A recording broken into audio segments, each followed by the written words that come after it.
تبارك الذي نزل الفرقان على عبده ليكون للعالمين نذيرا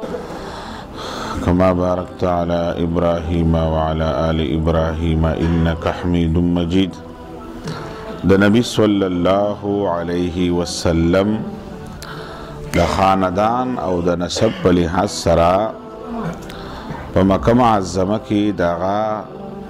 د ټول نه غټ خاندان او د ټول نه چوت نسب په لحاظ سره چوت نسب والو او دا الله تعالی د نبیانو څومره پیغمبران اکثریت چې دی الله تعالی خاندان داغه قوم و نسب داغه د پاره مرستیار ګرځول دي. لوط علیه السلام چې کله میلمانه وکړه رالل او قوم د میلمنو بې عزتي کوله پرشتې راغلې وي خو د نارینهو په شکل کې وي د ځوانانو په شکل کې وي او خلکو کې خرابي وه. نو لوط علیه السلام خلق پوهه کول خو خلق نه پوهېدل. د لوط علیه السلام ووی ارزو تمنا یې وکړله چې کاش چې زما ستاسو په مقابله کې یو قوت وی او یا زما یو خاندان وی زما قوم چې د هغې په بنیاد ستاسو د دې شر نه زما را میلمانه بچ شوي او زه د دې بې عزتۍ نه بچ شوی وی. د لوط علیه السلام د دې وینا نه پس الله پاک پیغمبران به بیا په غټ خاندان کې په مضبوط خاندان کې برالیږل دې دپاره چې یو دیندار ته یو موحد ته یو پیغمبر ته یو نیک انسان ته د معاشري خراب خلک د هغه د خاندان د وجې نه څه نشي ویلی ځکه خاندان والا کې خلاف یو که هر څه یو خلک د خپل خاندان د هغه فرد خیال ساتي. بیا نو نبی صلی الله علیه وسلم په مکه معظمه کې چې د ټولو نه مضبوط او لوی خاندانو قریشو او په قریشو کې بیا بنو هاشم وو په دې کې نبی صلی الله علیه وسلم راولېږلو او دا د ټول نه بهترین خلکو د خلکو په نظر کې هم دا ښه خلکو د نسب په لحاظ سره د قبیلې په لحاظ سره نبی صلی الله علیه وسلم په لوی خاندان کې او چې دغه خاندان او دغه نسب چې مشهور د هغوی نیکونه مشهور ځکه په اسلام کې د خاندان یو اهمیت دی د هغه پلار معلومي د هغه نیکه معلومي د هغه ور نیکه معلومي د هغه ډر نیکه معلومي د هغه مور معلومي د هغه نیا معلومي دا دواړه خاندانونه معلوم وي. په اسلام کې د دې یو اهمیت دی او د دې څرګندوالی دی. اگر چې اسلام د نسب په بنیاد باندې فیصله نه کوي په آخرت د اعمالو باندې په فیصله وي هو اسلام غواړي چې د خلکو نسبونه پاک صاف وي او د خلکو په معاشره کې د نسب ګډوډوالی نه وي. د دې وجې نه شریعت وایي نسبونه مه بدلوئ منع یې کړې ده یو څوک خپل نسب بدلی او بل چاته نسبتونو کې دا نه دي کول پکار. نو نبی علیه السلام چې دی د قریشو چې کومه غټه قبیله وه په مکه معظمه کې او د هغې بل شاخو بنو هاشم په هغوی کې نبی علیه السلام مبعوث شولو. د ده چې ټول کوم اوږد نسب دی د هغې نه موږ مختصر هم دومره وایو چې عبدالمطلب چې د ده نیکه و او د ده 10 زامنو او 6 ګینونه وي. په دې 10 زامنو کې 2 ورونه چې دی دا سکرونه وو ابو طالب او عبدالله دا خپل سکرونه وو او نور د میرې مور زامنو. او بیا د نبی علیه السلام باندې په دې خپلو خلکو کې 2 ترونو د پلار چې کوم 2 ورونه د میرې مور هغه 2 ورونو په بیا ایمان راوړی 2 ترونو حمزه رضی الله عنه د عمر په لحاظ سره د دنه 3 کاله مشر د نبی صلی الله علیه وسلم نه او عباس رضی الله عنه او پتروریانو کې چې نو صفیه رضی الله عنها هغه په ایمان راوړل پتروریانو کې. نبی صلی الله علیه وسلم د پیغمبر اسلام خپل نوم محمد صلی الله علیه وسلم یا احمد پرونم باغې باندې خبره کړې ده او د پلار نوم عبدالله او د نیکه نوم یې عبدالمطلب او د نبی علیه الصلاة والسلام نسب بیا بیان شوی دی ټول هر څه خاندان هر څه شته دی د هغې د تاریخ په کې د سیرت په کتابونو کې د هغې ټول تفصیلات د هر لحاظ سره موجود دي د نبی علیه الصلاة والسلام خو کم از کم دومره موږ ته معلومات پکار دي که چاته د نبی علیه السلام د پلار نوم نه معلوم نو مسلمان دی هغه زموږ د ایمانیاتو د کلمې حصه نه ده خو چې ډېره بده خبره وي ډېره بده خبره وي چې هغه هم د نبی علیه السلام نوم هم رانه راځي د پلار نوم هم رانه راځي او د نیکه نوم هم نه راځي راله خاندان هم راته نه معلوم نو کم از کم دومره د خپل نبي د خپل پیغمبر معلومات کم از کم پکار دي موږ چې د نبی علیه السلام نوم راته یادي ځکه کله نه کله خلک ویل کې امام ابو حنیفه نوم امام ابو حنیفه رحمت الله علیه چې دی هغه ډېر لوی عالم ابو زرق تېر شوی دی او ډېر علمي خدمات دي هغه د نبی صلی الله علیه وسلم د صحابو نوم پس راغلی د صحابي هم نه و نو داسې ده چې هغه یو لوی عالم او زبرګ و خو نبي علیه الصلاة والسلام نوم امام ابو حنیفه نوم د الله په نبي باندې نه دی کېښودل پکار چې د کم از کم دومره معلوم وي د نبی صلی الله علیه وسلم چې مور وه هغه آمنه دا نبی صلی الله علیه وسلم د مور نومو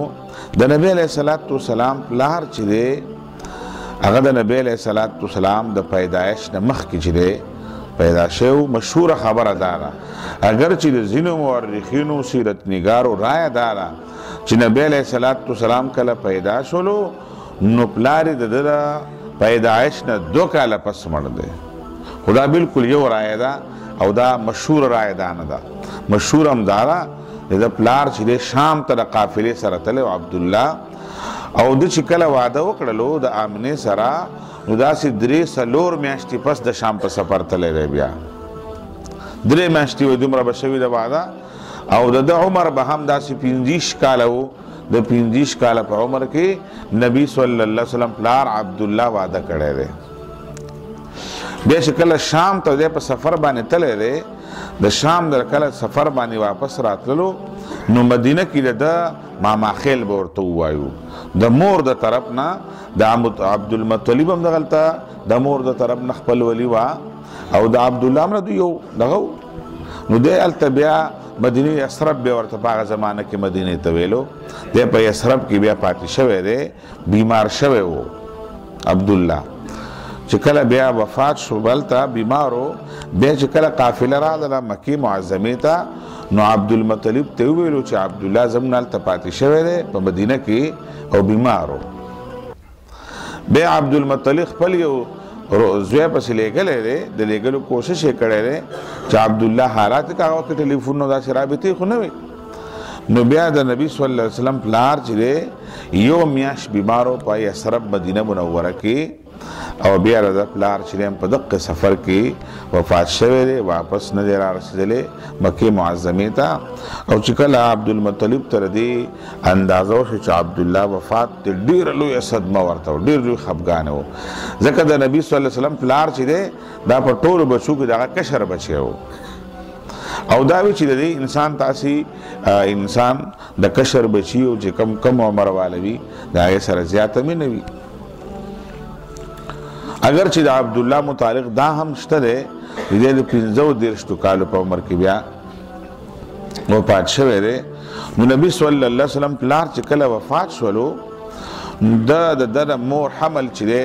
تقریبا د 3 میاشتو یې د مور په ګېډه باندې و د نبی صلی الله علیه وسلم دومره عمر بعد دومره وخت د مور په ګېډه باندې په حمل کې به تقریبا 3 میاشتې به داسې وي چې د نبي صلی الله علیه وسلم د مور په ګېډه باندې دومره یعنی د نبی صلی الله علیه وسلم پلار چې دی په داسې حالاتو کې د رسول الله صلی الله علیه وسلم نه مخکې د پیدایش نه وفات شوی دی مشهوره خبره همداره نو نبی صلی الله علیه وسلم دنیا ته د یتیموالي په حالت کې راغلی دی ځکه د شریعت په اصطلاح کې یتیم هغه ته وایي چې د چا پلار مړ شي او هغه بچی څه وي نابالغ وي هغې ته یتیم وایي نبی صلی قرآن شریف ورته هم ویلي دی الله تعالی چې ته مونږه په بېوسه او په غریبۍ په حالت کې موندلی وې موږ ته باغې باندې مالدار کړلې. دا سره چې نبی صلی الله علیه وسلم واقع د مالی په مال په لحاظ سره هم کمزورتیا و، ځکه د یتیمانانو سره خپل مال او هغه شیزونه هغه شان دی چې پلار نه وي. نو نبی صلی الله علیه وسلم چونکې یتیموالی کتل بیا به د یتیم ډېر زیات خیال ساتلو. شریعت د هغې متعلق بیا احکامات را لېږلي دي. نبی علیه السلام په خپله یتیموالی کتلی دی. بیا نبی علیه السلام چې دی کله وفات کېدلو نو مور مختلف خوبونه کتلی دي او بیا د خپل مور وینا داره چې د دې ماشوم د بوج ماغه شانتي نه دی کتلی څنګه چې د ماشوم د حمل بوج وي او بیا د پیدایش درد چې کوم و هغه شانتي نه دی محسوس کړی. او نبی علیه السلام چې کله پیدا شوی دی نو مور یو برېښنا او یو رڼا کتلې ده په دې موقع باندې. نبی علیه السلام چې کله پیدا شولو نو چونکې د پلار چې دی مخکې وفات شوی و نو د ابو لهب یې تره او نږدې تعلق ورسره و، رشته یې وه، تره یې و. نو د هغه وینځه وه او هغه د پیدایش په وخت کې به دوی په کور کې وه. نبی علیه السلام چې کله پیدا شولو نو د ابو لهب دا وینځه راله ده او ورته ویل مبارک شه وراله دې وشولو. ځکه چې د ورور د وفات نه پس چې دی د هغه وارث پیدا شولو او ابو لهب په دې باندې خوشحاله شولو او په دغه خوشحالۍ کې هغه وینځه هغه ازاده کړله چې تماما یې زیر یې وکړو د وراره نو ته په دې خوشحالۍ کې ما ازاده کړلې.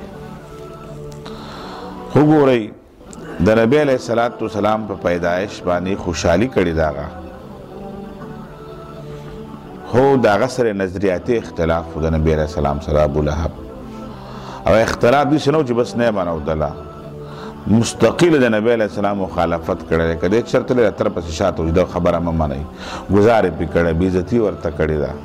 هر قسمه مخالفت ابو لهب کړی دی. د دې وجې نه په قرآن شریف کې دقه تره چې کم تره د ده په پیدایش باندې اولنی مولود ورته کړی دی، عید میلاد النبي ورته ووایو، اولنی عید میلاد النبي ده کړی دی. د نبی علیه السلام په پیدایش باندې اولنی خوشحالي ده کړې ده، خو د الله د رسول سره نظریاتي اختلاف چې کومه خبره نبی علیه السلام کولو تره ورسره نه منودله.